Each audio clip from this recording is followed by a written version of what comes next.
ఈరోజు fair value gap and order black ఈ రెండు వాటి గురించి తెలుసుకుందాం. మార్కెట్లో మనం సక్సెస్ఫుల్గా ట్రేడ్ చేయాలన్నా, రాణించాలన్నా, స్టాక్ మార్కెట్లో రాణించాలన్నా ఈ fair value gap and order black అనేది చాలా ఇంపార్టెంట్.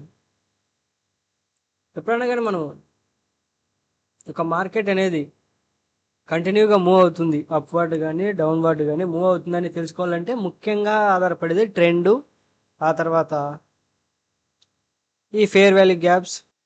ఫేర్ వాల్యూ గ్యాప్ ఏమంటే 3 క్యాండిల్స్ మధ్య, పై క్యాండిల్ కింద క్యాండిల్కి మధ్యలో ఉన్న క్యాండిల్ ఏర్పరిచే ప్రైస్ గ్యాప్.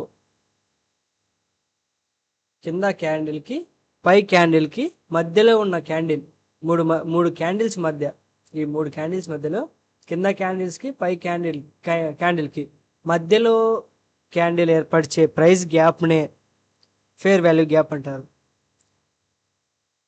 ఈ మధ్యలో క్యాండిల్ ఏర్పరిచే ఈ గ్యాప్ని ఫేర్ వాల్యూ గ్యాప్ అంటారు.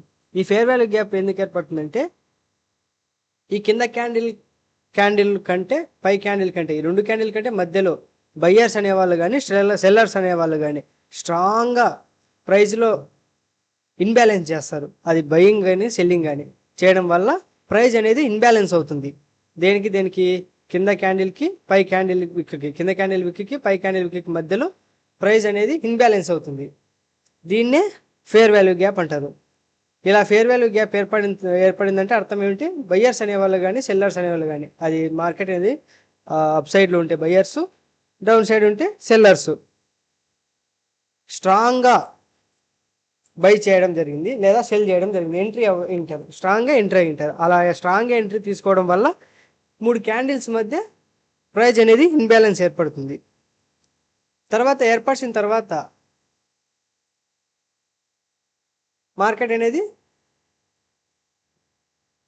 ఇలా ఏర్పరిచిన తర్వాత మార్కెట్ అనేది కన్సాలిడేషన్ అవుతుంది. కన్సాలిడేషన్ అయ్యి రీట్రేస్ అవుతుంది. రీట్రేస్ అయ్యే టైంలో సో ఇలా ప్రైస్ ఇన్బ్యాలెన్స్ అయిన తర్వాత ఈ గ్యాప్ని ఎప్పుడైతే అది ఫిల్ చేద్దామని మార్కెట్ ఇట్లా ప్రైస్ ఇన్బ్యాలెన్స్ చేసుకొని మార్కెట్ మూమెంట్ అప్వర్డ్ కానీ డౌన్వర్డ్ కానీ మూమెంట్ ఇచ్చినప్పుడు ఇంబ్యాలెన్స్ చేసుకొని స్ట్రాంగ్ క్యాండిల్ ఫామ్ అయ్యి, రెండు క్యాండిల్స్ యొక్క మధ్య క్యాండిల్ అనేది స్ట్రాంగ్ మూమెంట్ ఇచ్చి వీటి రెండు క్యాండిల్ యొక్క విక్స్ మధ్యలో ప్రైస్ అనేది ఇన్బ్యాలెన్స్గా మూమెంట్ ఇచ్చిన తర్వాత మార్కెట్ అనేది రీట్రేస్ అవుతుంది. రీట్రేస్ అయ్యి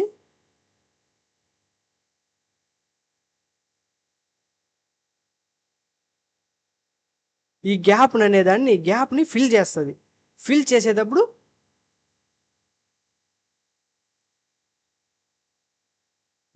ఫిల్ చేయడానికి కిందికి వస్తుంది. ఎప్పుడైతే మార్కెట్ ఇన్బ్యాలెన్స్ చేసిందో తర్వాత మార్కెట్ అనేది రీట్రేస్ అవుతుంది. అలా రీట్రేస్ అయ్యేటప్పుడు ఆర్డర్ బ్లాక్ అనే స్టేజ్కి వస్తుంది. ఎక్కడ ఉంటుంది ఆర్డర్ బ్లాక్ అనేది? ఇన్బ్యాలెన్స్ అయిన క్యాండిల్ యొక్క కింద కానీ పై కానీ. మార్కెట్ ఏ క్యాండిల్ అయితే మార్కెట్ని ప్రైస్ ఇన్బ్యాలెన్స్ చేసుకొని డౌన్వర్డ్ కానీ అప్వర్డ్ కానీ పోయిందో ఆ క్యాండిల్ మొదటి క్యాండిల్ దగ్గరికి రీట్రేస్ అవుతుంది. ఆ మొదటి క్యాండిల్ని ఆర్డర్ బ్లాక్గా కూడా వ్యవహరిస్తాం. దీన్ని ఆర్డర్ బ్లాక్గా వ్యవహరిస్తాం. ఇదే కదా మొదటి క్యాండిల్ తర్వాత ప్రైస్ అనేది ఇన్బ్యాలెన్స్ చేసింది, ఇన్బ్యాలెన్స్ చేసి పైకి వెళ్ళింది. సో మార్కెట్ అనేది కిందికి రావాలి. కిందికి వచ్చి ఈ ఆర్డర్ బ్లాక్ ఉంది కదా, ఈ ఆర్డర్ బ్లాక్ దగ్గరికి వస్తుంది. వచ్చి సెల్లర్స్ అనేవాళ్ళు ఇక్కడ ఉంటారు.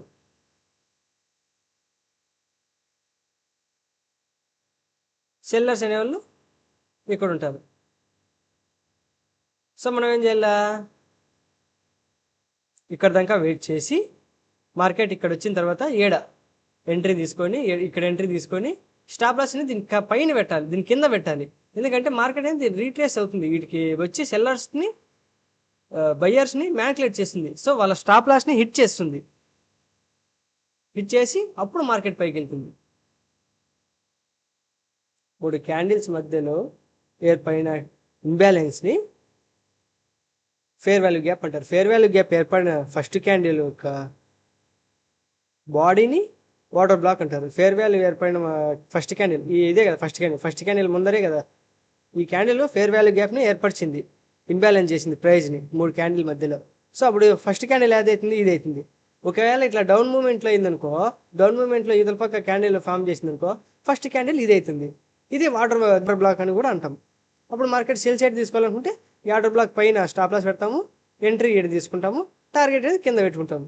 ఇప్పుడు మార్కెట్ అనేది అప్ మూమెంట్లో ఫేర్ వాల్యూ గ్యాప్ని ఏర్పరిచింది. అప్పుడు మనం ఏం చేస్తాము, దీన్ని ఆర్డర్ బ్లాక్ అంటాము.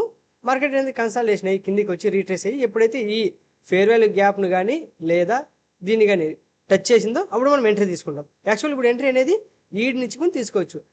ఈడ ఎంట్రీ తీసుకొని లేక ఈ రెండు మధ్యలో 50%, ఈ రెండింటికి 50% మధ్యలో ఎంట్రీ తీసుకొని టార్గెట్ అనేది దీని పైన పెట్టుకుంటాం, స్టాప్ లాస్ అనేది దీని కింద వాటర్ బ్లాక్ కింద పెట్టుకుంటాం. ఈ ప్రైస్ ఇన్బ్యాలెన్స్ దగ్గర మనము ఈ ఇన్బ్యాలెన్స్కి అది మూడో క్యాండిల్ యొక్క విక్కులోకి ఈ ఫస్ట్ క్యాండిల్ యొక్క విక్ ఐకి మధ్యలో ఎంత అయితే ఇన్బ్యాలెన్స్ ఏర్పడిందో ఆ ఇన్బ్యాలెన్స్ మధ్యలో మనం ఎంట్రీ తీసుకుంటాం. మార్కెట్ అనేది రీట్రేస్ అయ్యేటప్పుడు ఎంట్రీ తీసుకొని ఈ స్టాప్ లాస్ ఎక్కడ పెట్టుకుంటాము, ఈ ఫస్ట్ క్యాండిల్ ఉంది కదా ఇన్బ్యాలెన్స్ క్యాండిల్కి మధ్యలో, ఇన్బ్యాలెన్స్కి ముందు క్యాండిల్ ఫస్ట్ క్యాండిల్ ఇది ఆర్డర్ బ్లాక్గా వ్యవహరిస్తుంది. ఈ ఆర్డర్ బ్లాక్ కింద స్టాప్ లాస్ పెట్టుకుంటాం. ఎందుకంటే మార్కెట్ అనేది రీట్రేస్ అయ్యేటప్పుడు ఈ ఫేర్ వాల్యూ గ్యాప్ మధ్యలో ఉంది కదా, దీన్ని కూడా కొన్ని సందర్భాల్లో దాటుకొని ఈ ఆర్డర్ బ్లాక్ ఉంది కదా, ఈ ఆర్డర్ బ్లాక్ నుంచి రీట్రేస్ అవుతుంది. కొన్నిసార్లు ఈ ఆర్డర్ బ్లాక్ని కూడా ఆర్డర్ బ్లాక్ కిందికి కూడా వచ్చి ఈ బయ్యర్స్ ఉంటారు కదా, బయ్యర్స్ అనే దానిని బయ్యర్స్ కానీ మా డౌన్ సైడ్ ఏర్పడి ఉంటే సెల్లర్స్ని కానీ వాళ్ళ స్టాప్ లాస్ని హిట్ చేసి అప్పుడు మార్కెట్ మూవ్మెంట్ ఇస్తుంది. అప్పుడు అందుకని మనం ఏం చేస్తాము, ఈ రెండు క్యాండిల్ మధ్యలో స్ట్రాంగ్గా మూమెంట్ ఇచ్చింది కదా, ఈ క్యాండిల్కి మధ్యలో ఎంట్రీ తీసుకుంటాము. స్టాప్ లాస్ అనేది ఈ ఆర్డర్ బ్లాక్ క్యాండిల్ ఉంది కదా ఫస్ట్ క్యాండిల్, దీనిపైన ఇచ్చుకుంటాము. టార్గెట్ అనేది 1:2 రేషియోలో అట్లా ఇచ్చుకుంటాము. ఇప్పుడు మార్కెట్ ఏం చేస్తుంది, ఏడా కన్సాలిడేషన్ అవుతుంది, లేదా ఈ ఆర్డర్ బ్లాక్ని టచ్ అనేది చేస్తుంది, లేక ఈ ఆర్డర్ బ్లాక్ని మ్యానిపులేట్ చేయాలంటే కొంచెం విక్ అనేది ఫామ్ చేసి ఇక్కడ బయట సైడ్ ఈ బయ్యర్స్ అందరూ స్టాప్ లాస్ ఇక్కడ పెట్టుకుంటారు కదా, వాటిని హిట్ చేసి అప్పుడు మార్కెట్ అనేది పైకి మూవ్మెంట్ ఇస్తుంది. సో ఈడ కూడా ఏర్పడింది, ఏడు డోజీ క్యాండిల్ ఫామ్ అయింది కదా, దీని ఆర్డర్ బ్లాక్గా వ్యవహరిస్తుంది. దీని ఆర్డర్ బ్లాక్ అంటారు. ఈ ఆర్డర్ బ్లాక్ ఈ మూడు క్యాండిల్ మధ్యలో స్ట్రాంగ్ సెల్లింగ్ క్యాండిల్ ఏర్పడింది కదా, దీన్ని ప్రైస్ ఇన్బ్యాలెన్స్ అంటారు. దీన్నే ఫేర్ వాల్యూ గ్యాప్ కూడా అంటాడు, ఎఫ్ఈజీ. మార్కెట్ మనం ఇప్పుడు ఎంట్రీ తీసుకోవాలంటే ఈ ఎఫ్ఈజీ ఉంది కదా, ఈ మూడో క్యాండిల్ యొక్క ఆ విక్ని బ్రేక్ చేసి కొంచెం పైకి వెళ్ళినా టచ్ చేసినా చాలు. చూడండి, ఇది ఫేర్ వాల్యూ గ్యాప్. ఈ ఫేర్ వాల్యూ గ్యాప్ కొంచెం టచ్ చేసినా చాలు మీరు ఎంట్రీ తీసుకొని స్టాప్ లాస్ అనేది ఈ ఆర్డర్ బ్లాక్ పైన పెట్టాల. ఆర్డర్ బ్లాక్ పైన పెడితే మార్కెట్ అనేది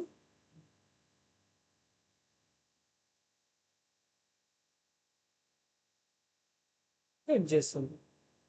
ఇది order black and fair value gap గురించి. ఇప్పుడు bullish order black and bullish fair value gap వీటి గురించి తెలుసుకుందాం.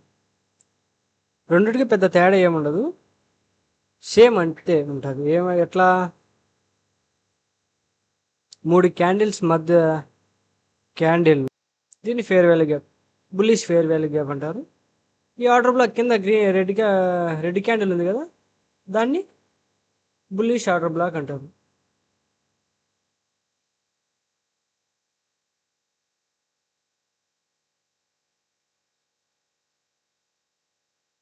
మార్కెట్ అనేది ఇలా ఇచ్చిన తర్వాత బుల్లిష్ ఆర్డర్ బ్లాక్ తర్వాత ఫేర్ వాల్యూ గ్యాప్ ఇచ్చిన తర్వాత కొన్ని క్యాండిల్స్ అనేది రీట్రేస్ అవుతుంది.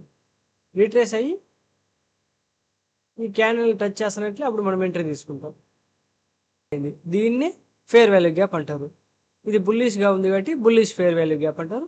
అదే బేరిష్గా ఉంటే బేరిష్ సిగ్నల్ ఇచ్చినట్టే బేరిష్ ఫేర్ వాల్యూ గ్యాప్ అంటారు. సో ఇప్పుడు ఏం చేస్తాం, ఫేర్ వాల్యూ గ్యాప్ అయిన తర్వాత దాని మొదటి క్యాండిల్ ఉంటుంది కదా, 3 క్యాండిల్కి మధ్యలో ఫేర్ వాల్యూ గ్యాప్ అనేది ఇస్తుంది క్యాండిల్. సో కింద క్యాండిల్ ఏం చేస్తాం మనము, ఆర్డర్ బ్లాక్గా వ్యవహరిస్తుంది అని చెప్పి దాంట్లో ఆర్డర్ బ్లాక్ వేస్తాం. వేసి ఈ ఫేర్ వాల్యూ గ్యాప్ మధ్యలో ఉంది కదా, ఈ మూడో క్యాండిల్కి ఫస్ట్ క్యాండిల్కి మధ్య గ్యాప్ ఉంది కదా, ఆ గ్యాప్లో మనం ఎంట్రీ తీసుకుంటాం. ఎంట్రీ తీసుకుని టార్గెట్ 1:2 రేషియో కానీ తీసుకుంటాం.